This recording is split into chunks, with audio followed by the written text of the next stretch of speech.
হে আসসালামু আলাইকুম। আজ আবারও একটি নতুন ব্লগ নিয়ে তোমাদের সঙ্গে গল্প করতে চলে এসেছি আমি, মিষ্টি ফুড লাভার।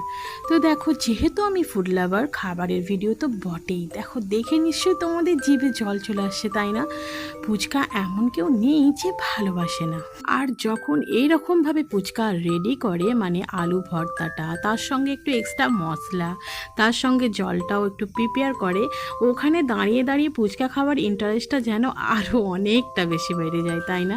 তোমরা কে কে এটা আমার সঙ্গে রিলেট করতে পারছো অবশ্যই অবশ্যই কমেন্টে জানাবে। তারপর কিন্তু ফুচকা খাওয়ার ইন্টারেস্টটা আলাদাই। আর যদি মানে একা থাকি তো কথাই নয়, অনেকজন থাকলে কিন্তু ফুচকা খাবার মজাটা ঠিক লাগে না। তো দেখো, ফুচকা কিন্তু চলে এসেছে। ফুচকাটা কেমন লাগলো, আমার এই ভিডিওটি কেমন লাগলো, অবশ্যই অবশ্যই কমেন্টে জানাবে।